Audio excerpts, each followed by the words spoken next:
अब हम करते हैं admission of A new partner. अगर किसी पार्टनरशिप फर्म में हमें कोई नया पार्टनर एडमिट करना है, मान लीजिए उसे हमें नई कैपिटल चाहिए और कैपिटल चाहिए, या फिर हमें कोई उसकी टेक्निकल स्किल चाहिए, कोई मैनेजरियल हेल्प चाहिए, तो हम नया पार्टनर एडमिट करते हैं और उसको हम प्रॉफिट शेयरिंग देते हैं और उसका पूरा राइट है कि वो हमारी एसेट्स यूज़ करके बिज़नेस रन करें। तो इसके लिए हम न्यू प्रॉफिट शेयरिंग रेशो होता है क्योंकि नया पार्टनर आया है। तो वो हम कैसे निकालते हैं, ये हम आपस में ओल्ड पार्टनर डिसाइड करते हैं कि नया पार्टनर को हम कितना शेयर देंगे अकॉर्डिंगली कि उसने कितनी मैनेजरियल हेल्प की है, कितनी कैपिटल कंट्रीब्यूट किया, कितनी टेक्निकल स्किल है। और अगर कुछ भी नहीं दे रखा होता तो क्वेश्चन में अज्यूम करते हैं कि जो उनका पुराने पार्टनर का ओल्ड शेयर है उसी शेयर में उन्होंने सेक्रीफाइस किया है, that it get it's from them in their profit sharing ratio. मतलब जो उसने एक्वायर किया उसी रेशो में उसको पुराने रेशो में दिया है। जैसे कि ये क्वेश्चन करते हैं हम, Anil and Vishal are partner sharing profit ratio 3:2। They admit Sumit as a new partner 1/5 में। Calculate the new profit sharing ratio.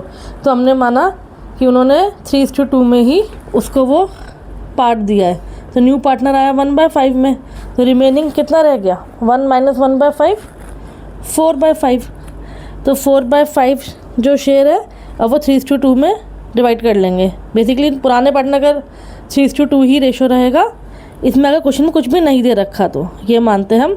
तो 4/5 को 3:2 में डिवाइड करेंगे तो आएगा अनिल का शेयर 12/25 और विशाल का आएगा 8/25। तो नया रेशो हो जाएगा 12:8:5। समझ में आया? जितना हमने नया आया उसमें से रिमेनिंग किया तो वो ओल्ड का शेयर हो गया 4/5, इसको हमने आपस में बांट लिया 3:2 में। अगर कुछ भी नहीं दे रखा होता, अगर मान लो कुछ दे रखा होता है क्वेश्चन में तो अकॉर्डिंगली करते हैं। जैसे ये दो पार्टनर है, शेयरिंग प्रॉफिट रेशो 3:2, ये 1/5 के लिए आया, सेम क्वेश्चन है, पर लेकिन इसमें लिखा है कि इसने जो नया शेयर आया वो इक्वली दोनों ने दिया। तो अब न्यू शेयरिंग रेशो निकालना है। इसमें इक्वली दिया तो जो 1/5 शेयर है बेसिकली उसका हाफ करेंगे तो कितना होता है 1/10। तो 1/10 वो है वो अक्षय ने दिया और भारती ने भी 1/10 दिया, बेसिकली 1/5 का हाफ दिया। तो जो पहले शेयर कितना था 3/5 माइनस 1/10 किया तो आया 5/10 अक्षय का शेयर, और उसका था भारती का शेयर 2/5 माइनस 1/10 आया तो 3/10। तो नया रेशो क्या हो गया 5:3:2। अक्षय भारती दिनेश इस रेशो में बांटेंगे। मतलब कि जैसा क्वेश्चन डिमांड करता है हम वैसे ही क्वेश्चन करते हैं।